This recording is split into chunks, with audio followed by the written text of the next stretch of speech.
If all the blue chip marquee players the Philadelphia Eagles are targeting at number 10 are off the board, and the phone rings, and there's a team willing to trade up, what would that trade look like? What would the supposed teams be?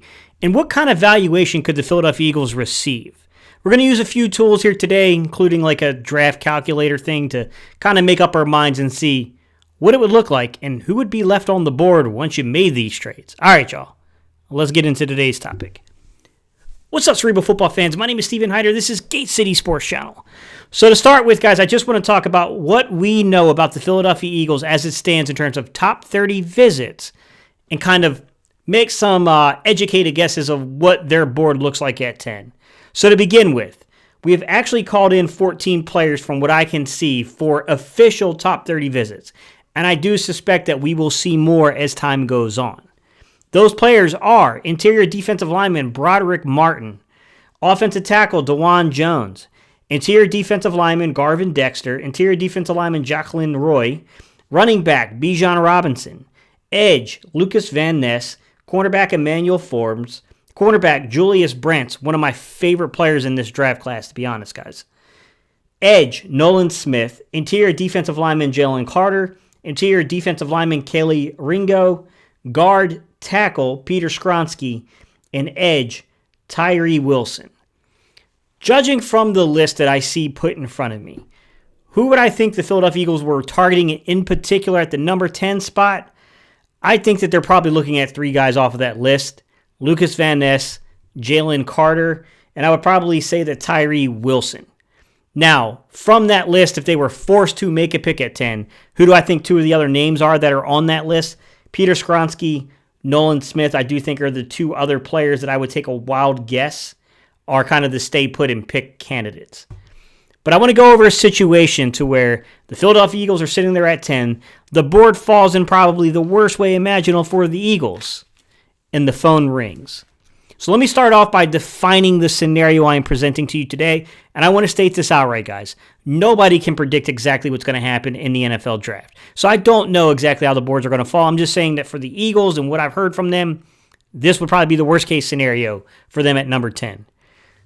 That scenario is 3 quarterbacks come off the board. So Carolina, Houston, and Indianapolis, 1, 2, and 4 take quarterbacks, let's say. That leaves a remaining 6 players that are not quarterbacks that are going to come off the board. We already know that 3 of those players the Eagles seem to be pretty much coveting pretty highly, which is Lucas Van Ness, Jalen Carter, and Tyree Wilson. Obviously take those guys off the board. If Will Anderson was sitting there, of course the Philadelphia Eagles are making that pick.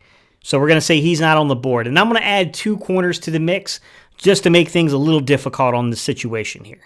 So Christian Gonzalez and Devin Witherspoon, to me, that would be the 6 players coming off the board. The Eagles are sitting there at number 10, and then the phone rings. Let me define what you do here, right? The phone rings, who's calling you to begin with, right? I think you have to go through the selected list of teams and try to identify what teams maybe are picking up the phone to call you to figure out, their quarterback situations. And I think some of the teams you could look at, like number 12, Houston. Problem is Houston has the 2nd overall pick, and we already said they took a quarterback. Number 15, Green Bay. Well, technically right now, Aaron Rodgers is still their quarterback until he's traded, and they did spend a first-round pick on Jordan Love, so I would assume it would be Jordan Love's time there. Number 16, Washington. Sure, I heard the reports they're sold on Sam Howell. I don't personally know if that's true. I guess time will tell. I got a feeling they would be very tempted with a bridge quarterback there and Jacoby Brissett to go try to get their future quarterback in this draft. Number 19, Tampa Bay. Another team that's in a peculiar situation at the quarterback spot. And they probably could use a franchise-altering guy there. And then I'll say 22, Baltimore, but let's be real. Just give the man a contract. Give Lamar Jackson the contract and resolve this thing. None of these dudes that's going to be the 4th guy coming off the board are better than Lamar Jackson. Let's just be real about that. All right. So, out of the names I just gave you, who do I think are the 2 teams that would likely call in this situation? The most likely, I'll say. Washington and Tampa Bay. So, 16 and 19, in my opinion, is who would probably pick up the phone and call. So, let me go over the trade situations as proposed by the calculator that I used. And basically, I used a pretty easy one to define and use, guys. Just go to calculatorsoup.com and then plug in their draft day calculator. So this is what I got, guys. Washington calls on the phone. You know it's going to be expensive because you're not just calling us to go get, a left tackle or a guard. You're not calling us for a right tackle. You're not even calling us for a skill position player like a wide receiver or a running back. You're calling us for a franchise-altering quarterback, and we play in the same division.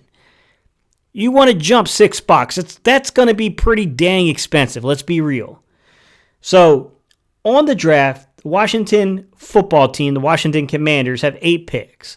Picks number 16, 47, 97, 118, 150, 193, 215, and 233. I'm going to be real with you. And I think I was being very favorable to them in this. And I don't even know that the Eagles would go for this. But this is how I proposed their trade. Obviously, we swap our first-round picks. You give us 16, we give you 10. But then we're going to swap our second-round picks, too. So you give us pick 47, we give you pick 62. But then in addition, it's going to cost you your third-round pick, number 97, which is a compensatory pick, and dang near a fourth-round pick. Let's just be real. Your actual fourth-round pick, which is pick 118, and your fifth-round pick, which is pick 150. And in return, we'll give you pick 219. At the end of the day, the Eagles are only netting, according to the calculator, just a little over 2.5% in the positive margin here. This is not a sweet deal for the Eagles, but I do think it's helpful because I do think that we need more picks in this draft class than the 12 picks we already have in the next year's draft class. So scenario number 1 for me right here would be, hey man, we're swapping second-round picks with them, swapping first-round picks with them, and adding their third, fourth, and fifth to our pick total while, giving them an extra seventh-round pick for their trouble. So we're gaining an extra 2 picks, and we go from having 6 picks in this draft to having 8 picks in this draft, and that basically would look like for the Eagles, we would be having picks number 16, picks number 47, picks number 94, picks number 97, picks number 118, pick number 115, pick number 219, and pick number 248. Actually, I'm sorry, scratch out 219, my bad, guys. So, that is trade scenario number 1 to me that would make some sense, but it takes 2 to tango. We know that, guys. I mean, they got to be willing to come up here and go get that quarterback. I can't say that they will or won't. The next team, Tampa. Let's take a look at Tampa's situation. Tampa has 9 picks on the 2023 NFL Draft.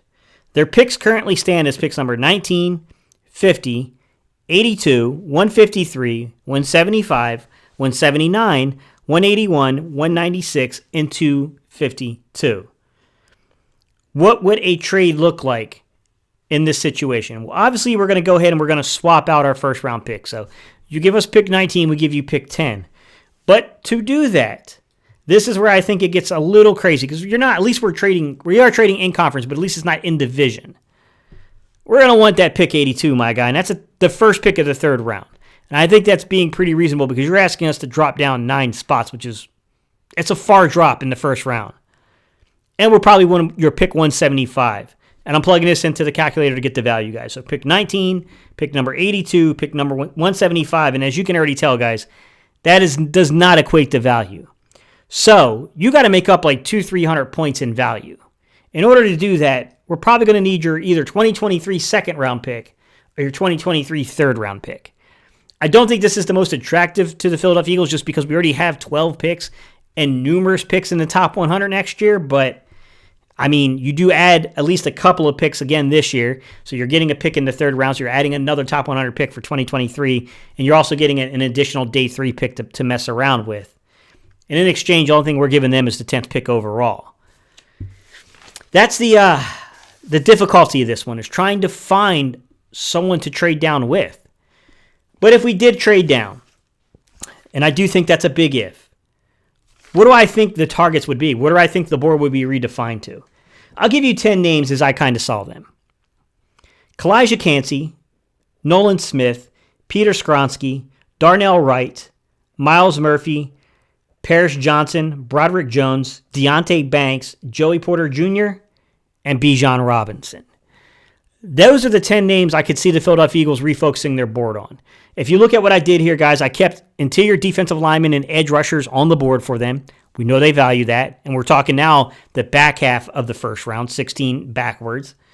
I kept prospective right guard and right tackles on the board. And let me tell you guys, I'm really high on Darnell Wright, who is the tackle out of Tennessee. I mean, that he's a space mover, man. 6'5", 330 some pounds, 33 and 3/4 inch arms. The other guy, Paris Johnson, played left tackle this past year, but the year prior did play right guard actually, and is a big dude, 6'6", 315 plus, 36 inch arms. Dude could definitely be a fill-in right guard and then eventually take over that right tackle spot a couple of years down the road. So I went with the interior lines, offensively and defensively. And then I kept us a couple corners on the board too. I do think that corner is not the biggest need in the world immediately, but it's certainly going to be a need. You can only keep prolonging this with 30-plus-year-old corners for so long, man. I mean, I love Darius Slay. I love James Bradbury. It's a great secondary on the outside, but you can only get away with that for so long. You're going to have to start making moves. And then, if Bijan Robinson is still on the board, I mean, at some point, man, that name's got to get called. That's a very talented player. And I'll be honest with you, I even considered, even though Houston took a quarterback in the second pick in our situation, I did consider trying to trade with Houston and trying to like basically hold them hostage to say, we don't want this dude staying in the state of Texas and going to the Dallas-Fort Worth area. We don't want to see this guy twice a year. So we're going to take him because he's the best dude on our board, unless you want to trade with us. We'll let him stay in the state of Texas as long as it's in Houston and not in the Dallas-Fort Worth area. And in exchange, if you give us your 12th pick, give us your 12th, 65th, and 161st, and we'll give you our 10th and 94th. So your first, your third, and then your fifth in exchange for our first and our third. That's something I could see kind of happening maybe, but I doubt it, man. I mean, Houston's got 12 picks in this draft class. I don't know that they're going to be that enthused just to move up 2 spots, but they got enough, picks in arsenal to target and get whatever player they want, honestly. So that's the way I see this, guys. If there's a trade scenario at 10, I think it's going to be because of, like I said, guys, 3 quarterbacks come off the board, leaving a 4th quarterback available for a trade. And then you have that combination of dudes being picked, right? The Lucas Van Ness is gone. The Jalen Carter's gone. The Tyree Wilson is gone. Will Anderson is gone. The 2 top corner prospects, and Devin Witherspoon and Christian Gonzalez, those guys are gone. Then I think it makes sense to me that the Eagles might be like, okay, like this probably makes more sense to trade backwards and refocus our board. Let me know what you think, guys. What are your thoughts here? I still think this is an uphill battle to trade this pick. I do. I think the Eagles might actually stand a better shot at potentially even trading the 30th overall pick than the 10th overall pick, if I'm being honest. But you guys kept asking for this scenario. Here it is. All right, y'all. I appreciate y'all's time and attention. Leave your comments down below, and I'll see y'all on the next video.